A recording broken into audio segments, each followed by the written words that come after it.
This was such a unique experience, and I really felt that the world needed to know about this experience and that it was going on in the government. In the womb, I was genetically managed to have a particular ability, and this ability was what he called intuitive communications. It was because electromagnetic communications were going to be disrupted on a worldwide scale, and the only way that the world leaders and military and all these people who were in charge of the world, so to speak, you know, the different countries and, you know, different levels of government, the only way they would be able to communicate is through this network of intuitive communicators. There's got to be some sort of reason why they're helping us do this. And it might be because we're going to need them at that future date. I don't know. If they're going to be stationed around the world and be used as communicators for world leaders and stuff, I mean, you have to have, you know, a couple hundred at least, and that's based on them working 24 hours a day. So, but it would have to be somebody who is very high up, yet is not elected, who is not, their tenure isn't determined by external forces. I mean, in other words, the vote. Yeah. I'm Carrie Cassidy from Project Camelot, and we're here introducing Dan Sherman, and he is a very fascinating guy. We are very interested and excited to be able to interview him here today. He's a little bit hard to catch. He's not been doing interviews lately, and I think he keeps a very low profile. I don't know if that's intentional or if that's just sort of the way the cards fall. Maybe you could give like a short overview of who you are and what an amazing story you have to tell. Sure. I went in the military just like any 18-year-old right out of high school, and I was in a certain job, a security police job. And at some point, I was kind of led to another job, which was electronic intelligence. This job provided me access to a higher security classification, and so I got top secret clearances and SCI clearances.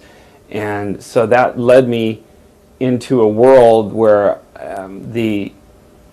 well, to back up, the military kind of had a plan for me as it was revealed later on, but at this point I didn't know that was going on. But evidently, and it was after I had gone into this other electronic intelligence field, that I went to a school to get trained for it, and I was called into an office, a captain's office. He was in charge of the school, I believe it was, and I went into his office, and he revealed this amazing story to me. Evidently, at birth, or actually in the womb, I was genetically managed to have a particular ability, and this ability was what he called intuitive communications. And how this happened was, and this is where, you know, a lot of people roll their eyes, and I rolled my eyes at the time, and I was like, I can't believe this has happened to me. But he said that my mother was abducted when she was pregnant with me, and the fetus, which was me, was genetically managed, and he said everybody had this particular ability that I was genetically managed for, but mine was just heightened to an nth degree. I was at the school to not only learn a certain particular procedure for my job, my regular job, electronic intelligence, but I was also there to go to another school, which was to uncover this ability that I had. I had the ability, but it was like I wasn't able to control it or to know it was there until it was uncovered to me, or so I could practice at it, so to speak. So he told me where to meet the van and told me all the logistics of how it would operate, and I started going to a school that would allow me to uncover this ability and to practice it.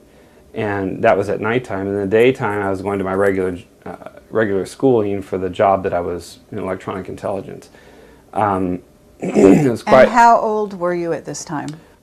I have to have a caveat here, because one of the things that I I can't reveal in the book is things having to do with locations, because this is how they hide this type of thing.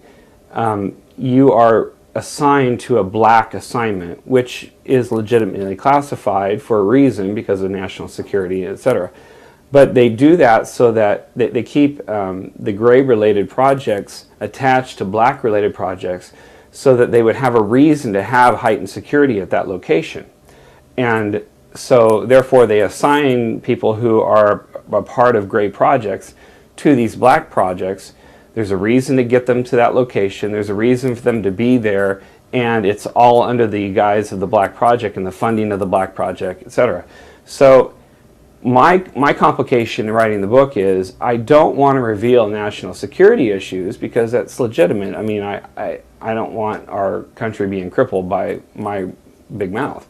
But in the same token, I do want to reveal the Gray Project, which has nothing to do with national security and has everything to do with power within the government. And so I have to be very careful in what I release as far as the Gray Project goes, how it relates to the black projects that I worked on. And one of those is the location that I was at a particular time, a particular age.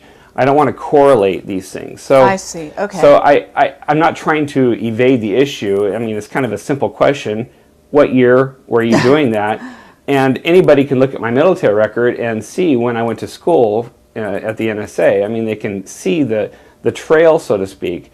I can list all the bases I've been to, but when I start talking about black projects and related to the gray projects, I can't say that in the same sentence as the base that I've been at. Okay, well, why don't we list the bases that you were Sure. at, and that way we'll get those out of the way, and that way you don't have to refer to any specific base. Sure. I've been at Osan Air Base in Korea.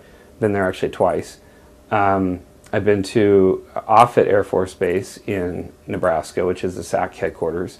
I'm not sure if it's called SAC anymore, Strategic Air Command, but San Vito dei Normi, actually it's called San Vito in Italy, in the southern tip of Italy. And I've been to, there's one in Colorado, and Buckley Air National Guard Base. I was stationed there in Denver, Colorado. And have you mentioned Germany yet? No, I haven't been to Germany. I mean, I haven't been stationed in Germany. You haven't? No, I've gone temporary duty there, and I've gone to school there, and I've deployed there, but I've never been stationed in Germany. I see. I was stationed in Holland, though. Thank you for bringing me to the European theater again.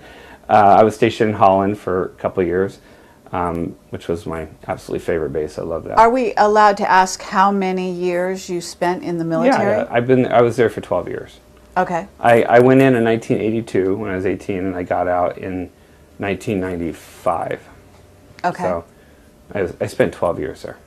Tell me how you want me to put this, but as an alien communicator, an ET communicator. Well, they called it intuitive communications. Are you an empath as well? Are you? No, I don't think I am in the strict term. Sure. However, I do have.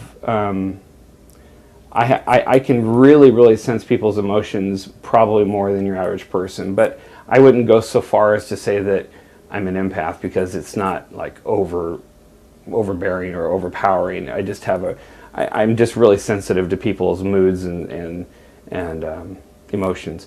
But back to this ability, this is an ability that is really concrete. I mean, it's like we are talking right now. You say something and it conveys a message, and it's a pretty solid message. If I need to clarify that message or ask you to clarify, I can ask you to clarify. But it's a very concrete communications that we're doing when we're talking. And that is the same way with the intuitive communications. There's no room for error. You hear about these people who they have the ability to what is that called, the remote viewers. They get these senses and these images, or the very it's not real concrete. It's not like looking at a picture. There is room for interpretation, but that's not like this. I mean, intuitive communications is extremely concrete. Okay. The communications are there.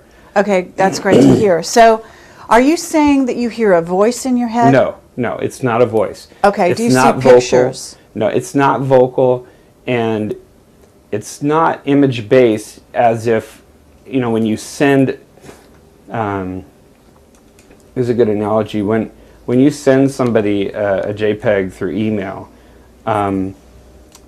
the email itself, the transmission of that information is in bits, through electronic means. And then at the other end, the computer compiles that information, that electronic information, and then displays an image to you. And so you're thinking that, when we think of an email, we just think we got a picture, but actually we got all kinds of bits, electronic bits, and the computer put it in the form of a picture for you. So that's the same way with intuitive communications. The medium itself was not a visual medium, but when it got to me and my brain assessed that information, it put it into a picture for me so that I could understand, or my mind could convey, because I had to convey all these communications through a computer to some place that I have no idea where I went. But when I got a communication, I had to convey this communication. And so a lot of it was rendered in pictures in my head, but sometimes it was just rendered in language, English language. And sometimes it was rendered in smells even sometimes. I could sense a smell. You're getting a whole picture, not just snippets. No, it's a full mode of communications. I can sense things around the communications, but it was a direct. It's kind of hard to put it in terms, but when we're sitting here in this interview room, when I'm talking to you and I'm looking at you, I know that there's a picture there and there's a television here and there. So I understand that stuff is there, but our communications is what's taking up the focus of my attention. And that was the same way with the intuitive communications. I could sense emotions from the my contact, and I could sense peripheral. It wasn't like here, because there's a lot of things to sense here, but you went in to meet with this man, and he basically told you about your mother and what you were trained for. Is that right? Yeah. Well, what I was going to be training for. He told me about my mother being abducted, and he told me a little bit about the project. I don't think he knew a lot about the project. I think he was just doing his job too, which was to be my contact and my handler. So and how did that make you feel when you found this out? It's funny to look back on it now, because I was such a different person then, because obviously I was very young. And when you're young, you look at things a lot differently than when you're older and experienced. And in retrospect, if I were to have been told that today, I wouldn't have been so naive as to just accept it. Because, today I'm 40-some years old, and you don't accept things at face value the way you do when you're younger, and you have no inhibitions, and you're like, yeah, okay, let's do this. Now, there was some sort of skepticism, because I knew that in the military, a lot of times you get joked on or punked or whatever you want to call it, and initiations and stuff. And I knew that I was coming to a school, and I thought there was a small worry there that I was being, there was a joke, and somebody was going to jump out of the closet and say, ha ha ha, you believe this alien thing, and but of course that didn't happen. But for the most part, it was the military. It was the military in me. I said, okay, well, this is a mission, and I got to accept this as just another reality in my life, and I got to move on and do what I'm told, and but it was shocking. It was very shocking. Yes. Okay, because I was just wondering did you have experiences in your childhood that might have prepared you for that moment, such that you might have accepted it a little quicker, a little easier? You were almost created to do a certain mission. So it was within your programming, to use that term very loosely, to be prepared for that notion. Did you have any conscious memories of your own ET I only did that in retrospect later on as I thought about it. Of course, it didn't occur to me at that particular moment when you told me. Just to clarify also, my mother got pregnant in a very normal way, so that the creation itself was there normally, and it's one of the questions I had is, am I human? Am I 100% human? And he said, yes, you're definitely 100% human, but it's just that your genetic makeup was tweaked a little bit to allow for this heightened ability. And are you? Do you have a Celtic background, like many people of that nature, or you know what I'm saying? You mean from my genealogy? Yeah. Are you? We're from Europe, Northern Europe, England and France, and right. And I have a little bit of Cherokee in me too. I was going to ask you. You have some Indian. Okay. Yes. Okay. Yes, So there you go. Did you ever talk to your mother about this? Yes. I have talked to my mother. I didn't talk to her until about 4 years after the book came out, because I felt that bringing it to my mom really wouldn't add anything to the scenario, and it just might, depending on her reaction, it might have been detrimental to our relationship. So I had to weigh the pros and cons of actually talking to her about it. If she did have memories of something, and she did accept and support my coming out with what I did come out with my story, then it really doesn't add anything to the story, because the story is the story. I mean, my experience is the experience, and there's nothing that's going to take away from that because it happened. But her saying that something happened, it would have been nice, and it would have been a little bit of an addendum to my experience. But if she didn't have any memories, and she didn't accept it, and because it's a hard thing to understand and to believe for a lot of people. So I didn't want to risk our relationship deteriorating because of my experience. So it was a difficult decision, but I finally took her out one day, and I told her that I had written a book, and she was like, "What?" My mother is not exactly a world traveler. She lives in her own little world, and that's it. So I wasn't too concerned about her running across the book anywhere. But so I told her, and she said she didn't have any memories of any abductions or anything, but she has had some unique experiences. She actually saw a UFO one time, and I remember it because she was screaming and hollering in the bedroom, and I came and she saw it out the window.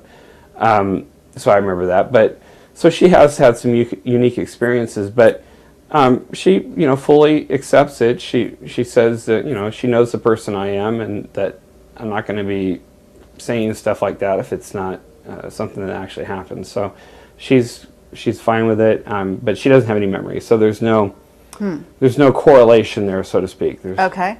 So you were told, you were brought in and actually given sort of a deeper clearance in order to do this new program, right? Well, the clearances were the same, because at this particular base where I was going to school, there was no cover of the black cover, so to speak. I did sign. They always make you sign these papers saying you're not going to discuss this, that, and the other thing. Mm-hmm. And as it applies to the gray projects that I worked on, it's kind of a moot point, because there is no paperwork trail. There's no proof that anybody could bring out of a facility that proves what you're doing with the gray project. So this is purposeful, on the part of the military. Obviously, if there's no paper trail, this is what they want, right? Yeah. Oh, yeah. And that's how they hide it so well. Mm-hmm. Because when you work on, let's say in the early '80s, you worked on the F-117, the stealth thing at Tonopah in Dreamland, so to speak, in Nevada. If you worked on it, you could slip in a camera and take a picture of something. I mean, it's feasible. So there's actual proof that you can gather. Now, you probably wouldn't want to because of the trouble you get in, but there's something you could bring out and prove what you're working on. With the gray projects, at least at least what I worked on, the level of which that I worked on, there was absolutely no proof that you could bring out of anywhere. I mean, I could look and look and look, and there's no way I could bring any proof out of the facility. And that's how they've designed it, because they want to have the ability to deny it and not have any trump card that says, wait a minute, you know, look at this, whatever Right. proof you might have. So, So in terms of the nuts and bolts, you now I remember the description is that you went into this sort of, I don't know, it sounded like a trailer, but I don't know if it literally was a trailer, but it was a place that was compartmentalized in such a way that you were on half of it and there was another person at a monitor on another half. And you basically weren't allowed to talk to anybody. Could you describe that sort of scenario? sure. That was at a functioning base. That wasn't at the training facility. Okay. And that was when I was doing my actual real job, electronic Oh, intelligence. okay. We had it was a C van. It's called a C van. It's kind of like a trailer but no wheels. And you go into it, and we had 2 stations in this van, and I worked one station and my partner worked the other station, and we couldn't be in the trailer apart from one another. We both had to be in the trailer at the same time because of we just had to be in the trailer at the same time. So, but he had no clue as to what I was doing with the Gray Project. Okay. So he wasn't part of the Gray Project, to your knowledge? No, well, not to my knowledge. Yeah. Not to my knowledge. But I have a feeling that I was probably the only one there that was part of the Gray Project. In a sense, you're a psychic. Yeah. I guess I know you it's could call it a very, very specialized psychic. Okay. Do you have the same abilities that you had with the Gray aliens that you were communicating with humans? Well, that's a question I get posed often, and I always have to think about it, because I guess it's possible if the other person had the same type of heightened ability. And, you know, who knows, if I had stayed in longer, maybe it would have migrated to that, you know, that level for the training, because at every point in my job that I was doing the Gray Project, it was always training. That's all I did was train. And what they told me was I was training for a particular thing in the future that was going to happen, and I needed to be up to snuff, so to speak, and able to do it without any reservations and without any mistakes. And so the communications that I was receiving constantly, week in, week out, and that I would convey through the computer when I was typing it into the computer, it was all just a test. Basically, I was just training. Now, the initial training at the school was to uncover the ability, but then when I went operational at other bases, the 2 other bases that I did this at, that was training as well. It's just that it wasn't Well, it was that on-the-job training at that point. yeah, I mean, you know, to put it in those terms. I mean, because at that point you were actually in communication with an alien, whereas in the initial training, if I understand, maybe you could describe that. There was a flat line that you actually were supposed to sort of move around with your mind and things. The technology obviously came from the ET species that we were in contact with. But I wasn't at the school. I was not communicating with an ET. It was kind of like a biofeedback machine, but on a totally different level, because I wasn't connected to the machine at all. And it started out by having these boxes on a computer screen. I had these boxes and had an oscilloscope straight line through each one of the boxes, and I was told to concentrate on a tone that was being played in my ear on headphones, and the instructions were to mentally hum this tone. So if you think, that's a hard thing to do, is mentally hum. You're humming, yet it's not vocal and it's in your mind. But they said that's what you have to concentrate on, is to mentally hum. So I would mentally hum this particular tone that they would be playing in my earphones. And then at some point, I started to sense that the line that I was looking at when I was doing this was connected to my mind somehow, and that I could move it. But it took a while. It took several days for me to even, and that was just torture, 3 or 4 hours of just sitting there and mentally humming something for a couple of days without any sense that something's actually going to happen. I'm thinking somebody's going to jump out of a closet again and say, I can't believe you've been mentally humming this tone for 3 days. But anyway, I did it, and it finally did. And it was, in the book I wrote, it's kind of like a sense of clicking. It wasn't an audible click, but it was like when you're up against this force, and then all of a sudden the force gives way, and you can go like, move your hand against that force, and move your hand quicker because the force has been taken away. That's kind of how it felt, is this resistance, and then the resistance gave way, and kind of clicked. So did it grow, this ability? Once you clicked, was it just there, or did you feel that there was an advancement that you went through? Oh yeah, definitely advancement. And it was very, very, very odd, because once my mind knew how to overcome the little bit of a resistance to the ability, it was weird, because my mind, it automatically knew kind of what to do, and so it grew upon itself without me actually, overtly doing something. Of course, I was mentally engaged in the exercises and stuff that they gave me, but I can sense that there was this exponential learning that was going on in my brain. It was just the oddest feeling, and during this time I had these weird dreams, and it was a very odd time mentally. And then of course I was going through my regular school too, which I had to keep my grades up on, and so it was mentally exhausting, this several weeks that I was there. It was just it was an incredible experience from the mental standpoint. So going through your regular training actually gave you a cover story, or gave you a reason to be wherever you were. Sure. It's like the layers of the onion. So in a sense, if I recall, you'd go in to do a job, and everyone around you would think you were doing that particular job. You were equipped to do that job, but in essence, you were doing this other job. Well, yeah, it was, but I had to do that other job too, and it was an important job. So you were always doing two things. Yeah, at the bases that I was at, the two bases, this secret agent aspect of my life, and then a regular Joe aspect of my life. So they gave me these elaborate instructions on how the communication, or how the contact would happen. When you say contact in this context, you could be talking about a lot of things, so let's get the right terminology down. But, absolutely. So that was my human contact within the Gray projects. So you go to this base, and you sit at the computer, and what happens is you are communicating, or open to communicate mentally with, with an ET. Okay.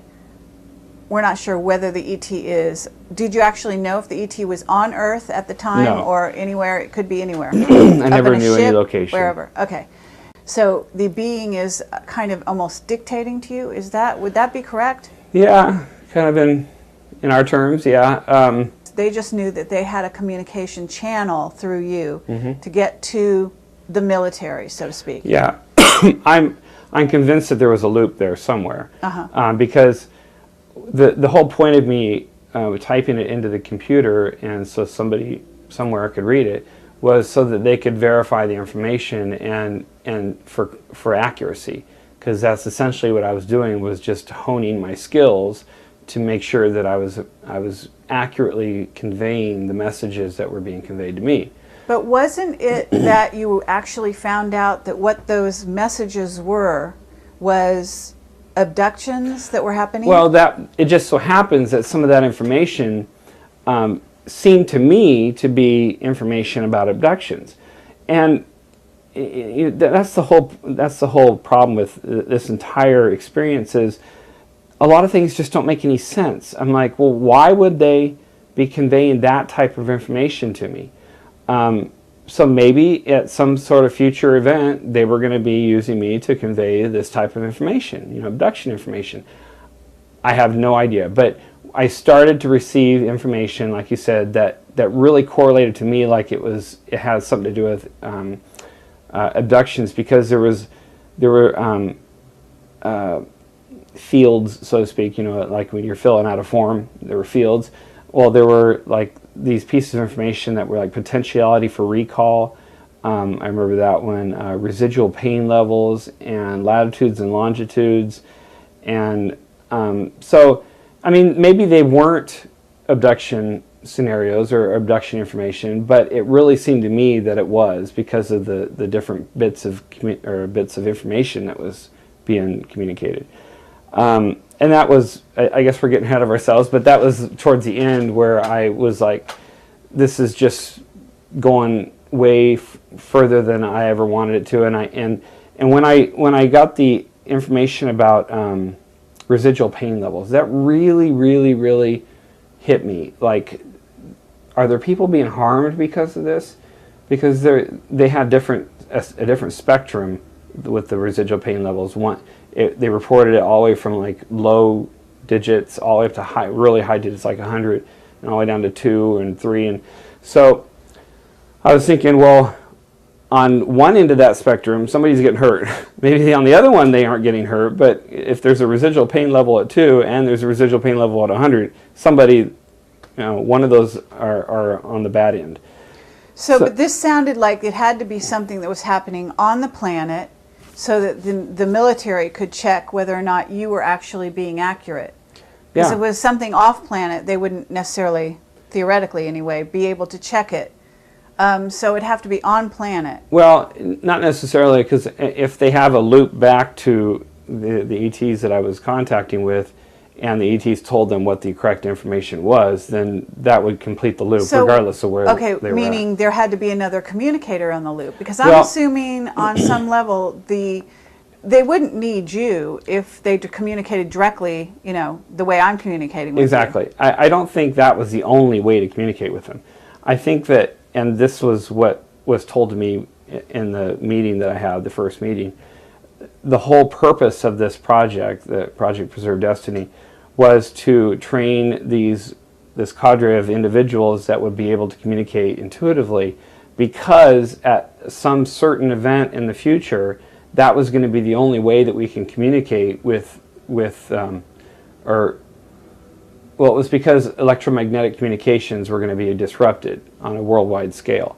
And the only way that the world leaders and military and all these people who were in charge of the world, so to speak, the different countries and different levels of government, the only way they would be able to communicate is through this network of intuitive communicators. And again, we're going to jump ahead a little bit here, simply because we can't sit, read your book from start to finish, which I would encourage everyone to do, because it's remarkable in that you don't elaborate or embellish or go off track.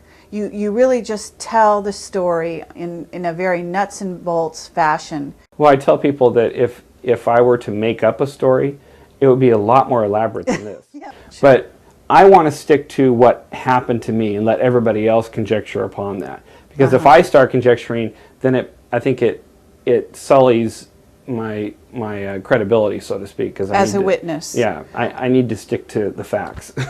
I guess you developed a relationship, not necessarily with the first ET that you were communicating with, but with the second one. Is that right? Well, when you say relationship, that's kind of a loose term, but we didn't have fireside chats. But what you're referring to is, at some point, there was a different level of communications that I stumbled upon, and that's one of the most difficult things that I had to explain in the book, because it's really hard to describe the nuts and bolts of the communication itself, let alone another level of the communication. So, but suffice to say that at some point I discovered this other level that I got the sense after his reaction, my ET contact. After his reaction, I got the sense that wasn't a monitored level of communications. I guess it's a moot point. It doesn't really matter whether it was monitored, but I felt more comfortable talking out of line, so to speak, or communicating other than the official communications that we were conveying. It was interesting how the communications happened because they happened instantaneously.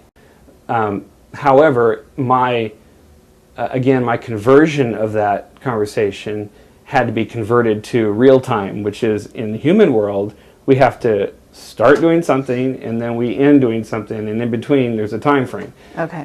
So I would get the communications and then I would start typing it, and he would just hang on the line, so to speak, until I got done, so that if I needed clarification on something, then I could ask for clarification. You know, it's funny in retrospect because at the time that this was happening, I never knew in my wildest dreams that I would actually be talking about this to somebody. I always thought that it would just be, because it's classified and I would never discuss it. So in retrospect, nicknaming them Spock and Bones was probably not the best thing for my credibility, because it looks like I'm, just embellishing to make it look funny. But well, it's very poetic. Yeah, let's put it that way. But the first one was named Spock because, and thank you for clarifying that. The first one was named Spock because of the logic nature in which the communications happened. Their emotions were very much based in logic, although they had other emotions too, but it was much more logical than ours, our conversations. So I just, I nicknamed him Spock in my own mind. That's who I referred to him as. And then on the second contact, at the second base, it was a different ET contact, and so I just went along the Star Trek theme and named him Bones, but there was no reason to name him Bones. Could you see these beings while you were communicating with them in your mind? No, and I believe at one point I tried to convey my desire to see or to get a visual, but I never got a visual of anything. Oh, you didn't? Not of them. Uh-huh. No. I got visual stimulus, I plenty of visual stimulus, but nothing of them. And that would have been, again, that's one of the things in the book. It would have been nice to be able to have a drawing and, be all kinds of nifty stuff, but unfortunately. Okay, so Bones, the second one, comes on the scene, and you're communicating with him in the sort of normal sort of way that you'd been used to doing your job, right? Which is receiving comms. Yeah. At what point in the length of exposure to this being did you suddenly reach that place? Could you kind of describe that transition? As I recall, I think it started with Spock towards the end of our So even time with together. Spock, you were getting to that. Yeah, I think that's when it started, and I can't quite say that for 100% sure, but I think it was at the end of our conversation, or our contacts, the time that we were contacting one another. I think it was towards the end of that, but most of that communication was with Bones, because I had discovered it already and felt more comfortable by that time. But at some point, the contact said that they were quite surprised that I would be able to do that, because that's not a level of communication that typically the intuitive communicators are. I'm sure they have the ability, but that they find, so to speak. What happened then? Can you tell us a little bit about your dialogues with Bones? And basically, were these communications happening outside of your work hours? No, never. Never? No. Absolutely never? Well, I tried to at one point, but there was no. Let me step back a little bit. I did start to receive one time in the dorm, and I told him that I wasn't at work, I wasn't at my station, and so he signed off. But I think it was just a kind of a clerical error, a mistake or something. He didn't realize that I wasn't at work, because obviously they had my schedule, because they would start the communication when I was at work. Okay, but in what you call the informal communication, you were not communicating this informal dialogue to your superiors, right? No. You weren't typing it into the machine first. No. Okay. If it were a question that I posed to them, then I wouldn't convey any answer, so to speak. But conversely, I hardly ever got an answer, so it was kind of a moot point. But okay, well, you had a relationship of sorts with with Bones in which you were able to ask him questions, and he would respond from time to time. Sure. And you felt that it was something of an informal dialogue, as you called it. Can you recall various dialogue points that you had? There's a lot of impressions that I was left with regarding our communications and regarding them. I've always been interested in time and time travel and stuff, and so I did try to pick his brain, so to speak, as far as how they travel and how they got here and how it relates to our time. And what I got was the impression that they do use time to travel, but not in the sense that we think, where they go backward and forward in time. I asked him about that. I said, can we go backward and forward in time? And the impression I got was you couldn't go backward and forward in time because time is relative. So if you go back 10 minutes from right now, well, right now is relative. It is a relative time point. It's not a solid time point. So you can't go back from something that's relative to everything else anyway. So what he said was they could go around time. And I didn't really understand that, but he said that you could go around, using electromagnetic energy, you could go around time. And as I thought about it later, you read about Einstein's theory that, that a light can bend around, when it's going by a planet, it'll bend because of the gravitational pull of the planet. And I think they use that gravitational energy, so to speak, to go around time. I don't think they can go back, a half hour from right now and experience that time frame, but they do use time in some sort of way to travel, because they do travel long distances, he said. In other words, he didn't then, Dan Burrish talks about his relationship with J-Rod. I don't know if you're familiar with his relationship with a J-Rod called Kayela. And he says that Kayela was a time-traveling ET who came back around the time of Roswell, and that they had a mission. Were you told that by Bones that he came from the future? Well, no.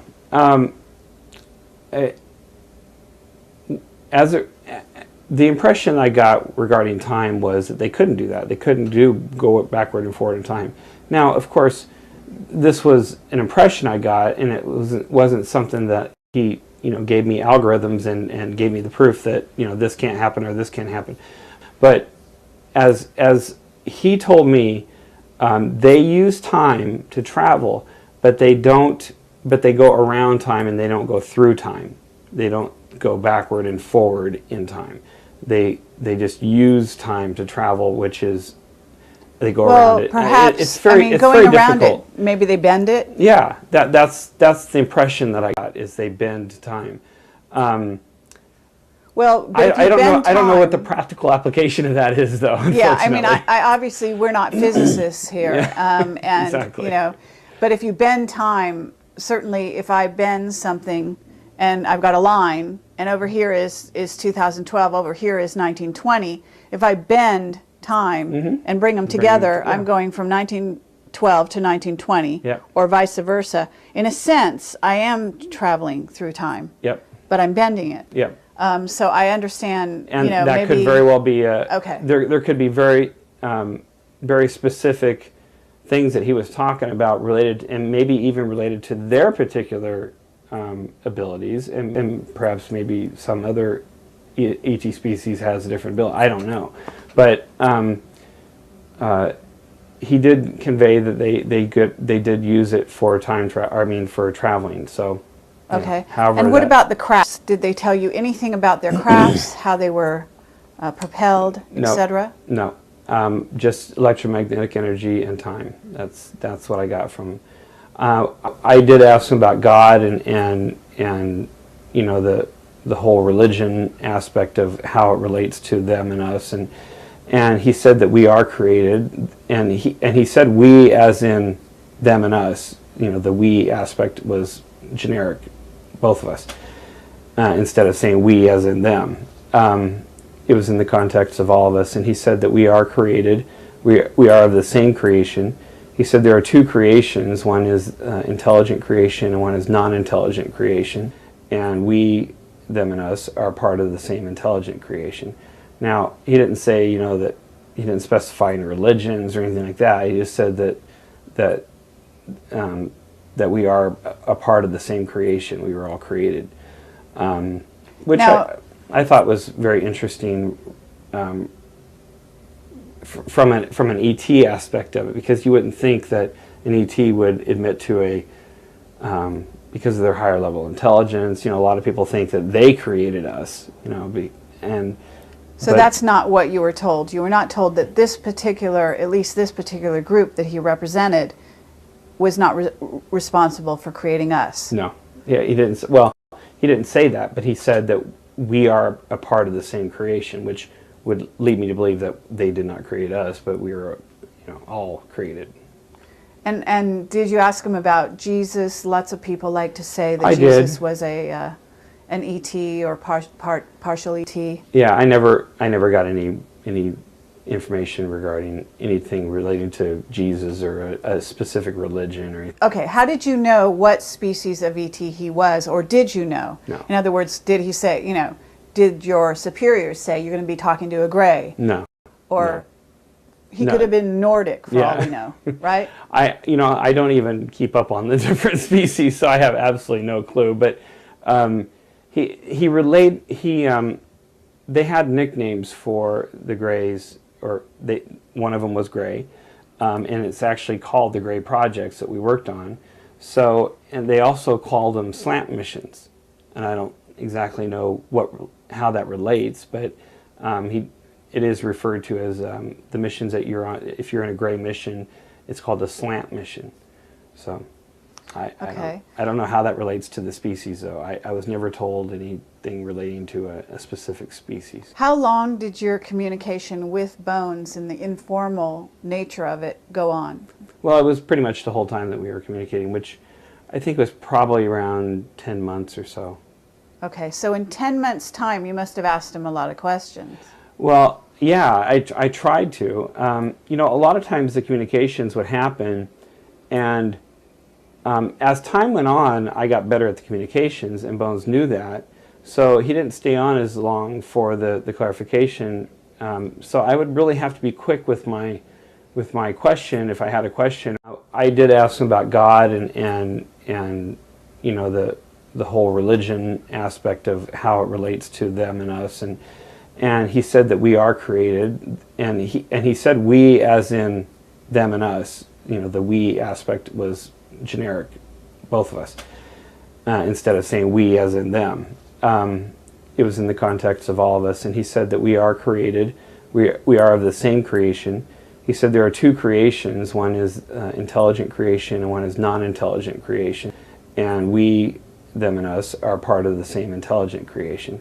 Now, he didn't say, that he didn't specify any religions or anything like that. He just said that we are a part of the same creation. We were all created, which I thought was very interesting from an ET aspect of it, because you wouldn't think that an ET would admit to because of their higher level intelligence. A lot of people think that they created us, So that's not what you were told. You were not told that at least this particular group that he represented was not responsible for creating us. No. Yeah, he didn't. Well, he didn't say that, but he said that we are a part of the same creation, which would lead me to believe that they did not create us, but we were, all created. And did you ask him about Jesus? Lots of people like to say that Jesus was an ET or partial ET.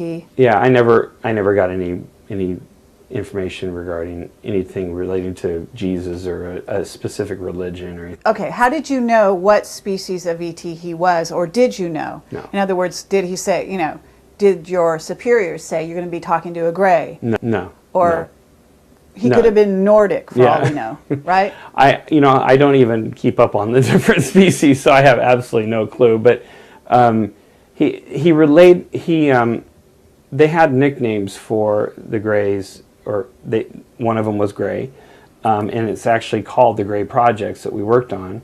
So, and they also called them slant missions, and I don't exactly know how that relates, but it is referred to as the missions that you're on. If you're in a Gray mission, it's called a slant mission.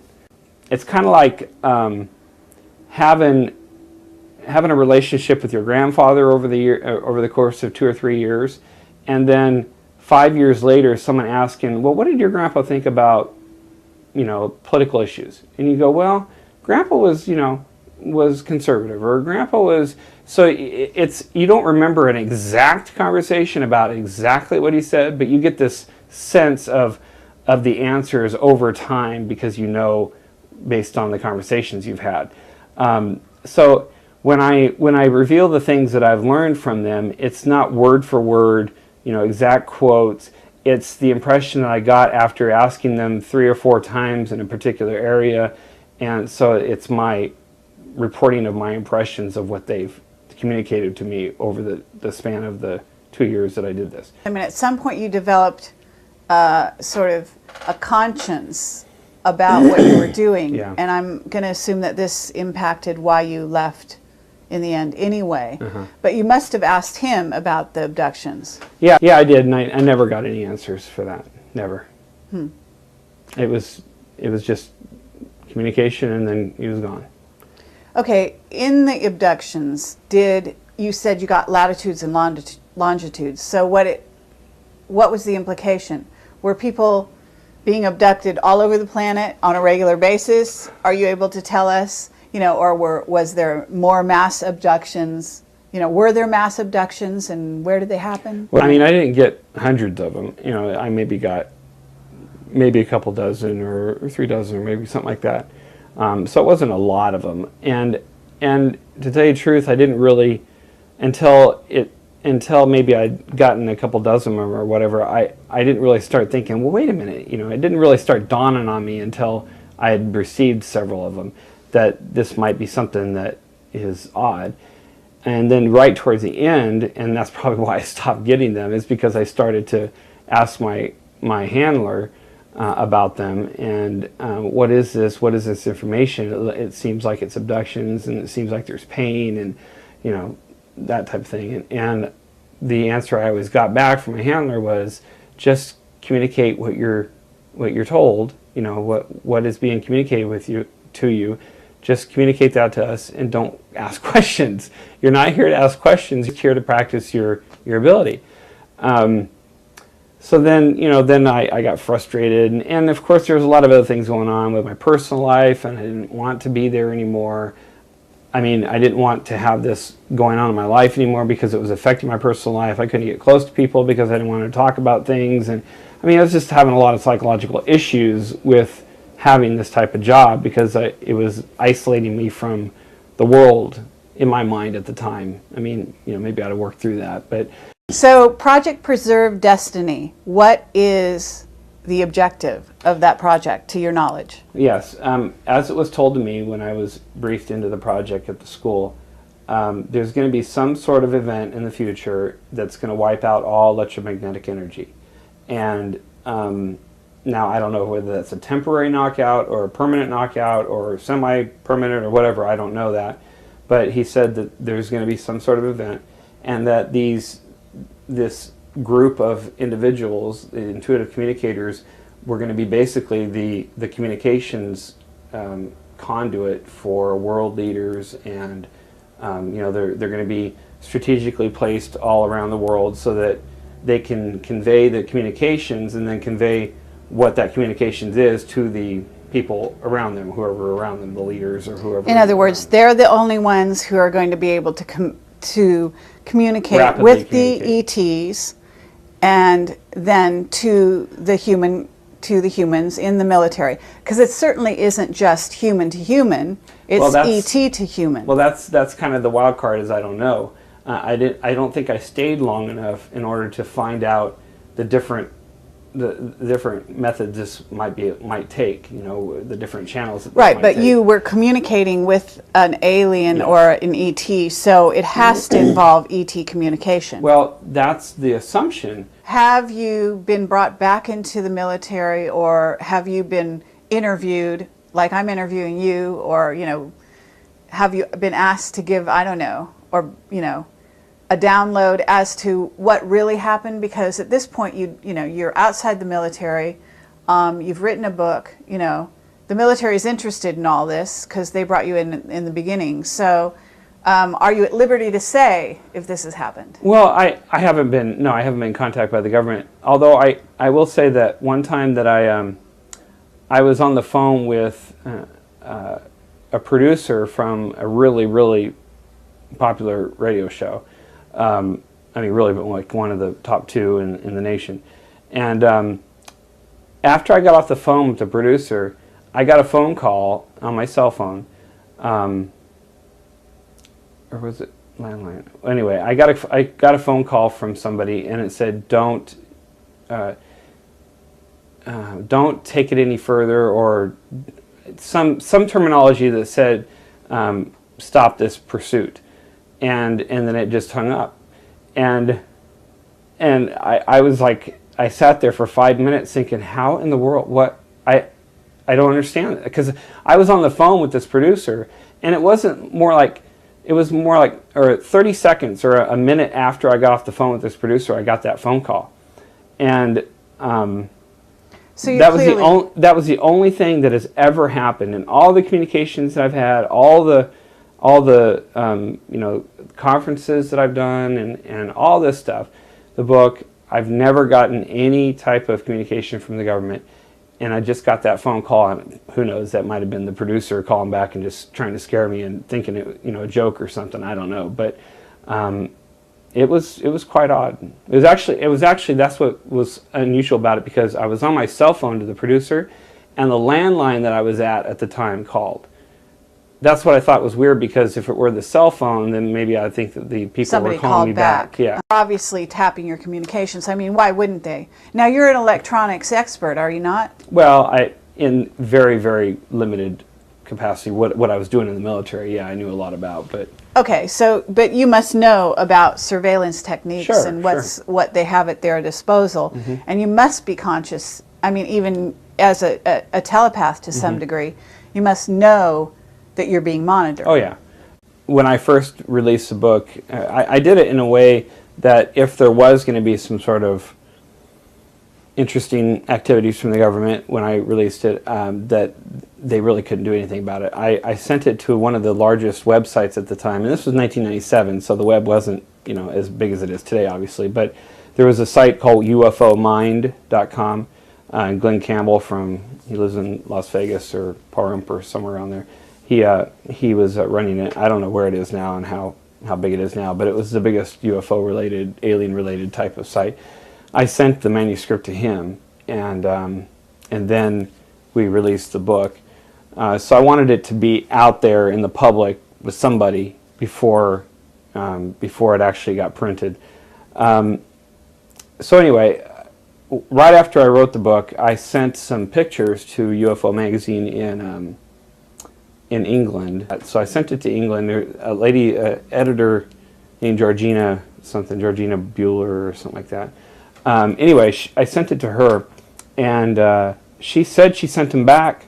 I never got them back. So, and they were very interesting pictures. They were the pictures of one of the bases that I was stationed at. And I'm absolutely positive that somebody did not want those pictures to be continued to be copied. But they were published in the UFO magazine that month. Anyway, so that's the only two scenarios that I've come across. If you think about it, though, they have no incentive to do anything to silence me, because if they do something, then that just brings a certain level of press or whatever to the situation, because something has been done about what I'm saying. If you don't do anything about what I'm saying, then it kind of is lumped in with all the other, loonies or whatever out there talking about aliens and things. So, right. I think their concern was, am I going to have any evidence? And of course, I had absolutely no evidence of the Gray Project. So to them, it's like, whatever. You could just be a nutcase out there. Exactly.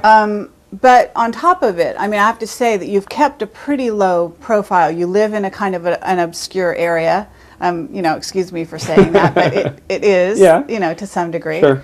And you're some of the people in the UFO circuit, if you will, are pretty flamboyant and out there. They're constantly seen around and whatnot.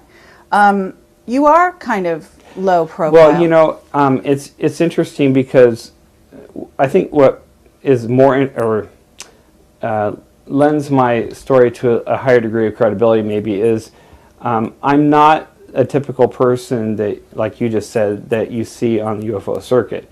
I've spoken at conferences, but I don't fit in at those conferences. I've done a lot of press, and what I found is I am a very different person from most of the people in the UFO world, in that I have conservative beliefs, and most people are, have a more freer lifestyle, or a little bit more liberal or whatever. If this hadn't happened to me, and somebody told me this story, just with my own background and everything, I would say that they're just lunatics. So it's very interesting that this person here has experienced what he's experienced, and that would be the only thing that would make me a believer, is me experiencing it. Otherwise, I probably wouldn't be as believing of this world, or this stuff happening in this world. Okay. But definitely, it's real because I've experienced it. So.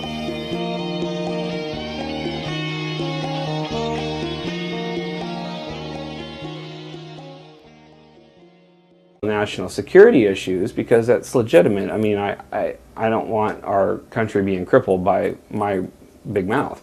But in the same token, I do want to reveal the Gray Project, which has nothing to do with national security and has everything to do with power within the government. And so I have to be very careful in what I release as far as the Gray Project goes, how it relates to the Black projects that I worked on. And one of those is the location that I was at a particular time, a particular age.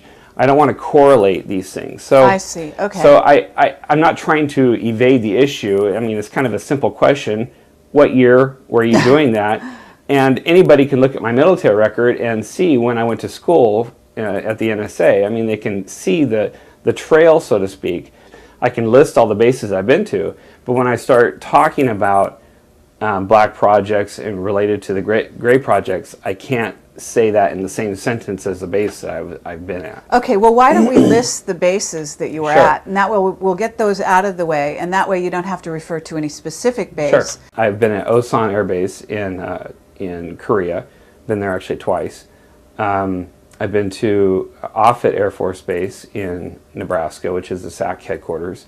I'm not sure if it's called SAC anymore, Strategic Air Command, but San Vito dei Normi, actually it's called San Vito in Italy, in the southern tip of Italy.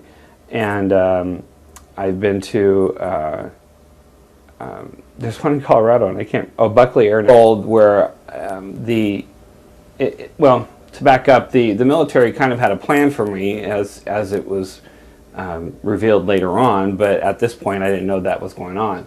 But evidently, and it was after I had gone into this other electronic intelligence field, that I went to a school to get trained for it, and I was called into an office, a captain's office. He was in charge of the school, I believe it was, and I went into his office, and he revealed this amazing story to me. Evidently, at birth, or actually in the womb, I was genetically managed to have a particular ability, and this ability was what he called intuitive communications.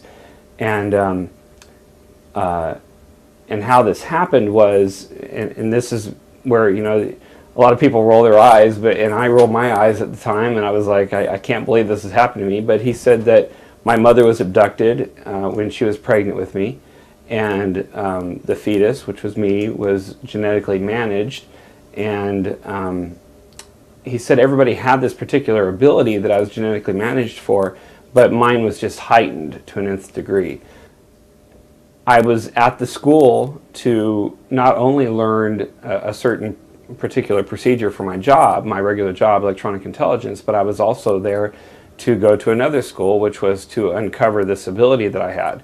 I had the ability, a couple hundred at least, and that's based on them working 24 hours a day. So, but it would have to be somebody who is very, very, very high up, yet is not elected, who is not, their tenure isn't determined by external forces. I mean, in other words, the vote.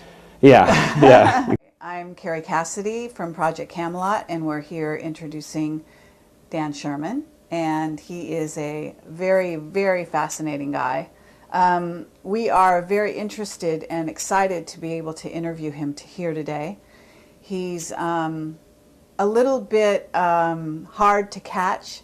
He's not been doing interviews lately, and I think he keeps a very low profile. I don't know if that's intentional or if that's just sort of the way the cards fall. Maybe you could give like a short overview of who you are and what an amazing story you have to tell. Sure. I went in the military just like any 18-year-old right out of high school, and I was in a certain job, a security police job, and at some point I was kind of led to another job, which was electronic intelligence. This job provided me access to a higher security classification, and so I got top secret clearances and SCI clearances, and so that led me into a world, but it was like I wasn't able to control it or to know it was there until it was uncovered to me, or so I could practice at it, so to speak. So he told me where to meet the van and told me all the logistics of how it would operate, and I started going to a school that would allow me to uncover this ability and to practice it, and that was at nighttime. In the daytime I was going to my regular schooling for the job that I was in electronic intelligence. It was quite. And how old were you at this time? I have to have a caveat here, because one of the things that I can't reveal in the book is things having to do with locations, because this is how they hide this type of thing. You are assigned to a black assignment, which is legitimately classified for a reason because of national security, etc. But they do that so that they keep the gray-related projects attached to black-related projects, so that they would have a reason to have heightened security at that location. And so therefore they assign people who are a part of gray projects to these black projects. There's a reason to get them to that location, there's a reason for them to be there, and it's all under the guise of the black project and the funding of the black project, etc.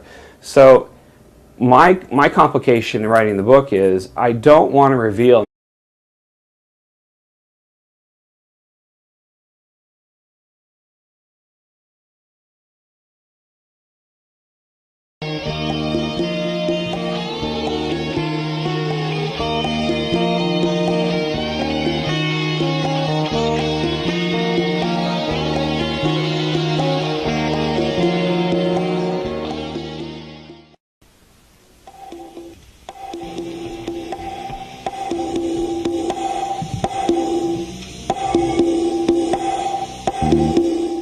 this was such a unique experience, and I really, really felt that the world needed to know about this experience and that it was going on in the government.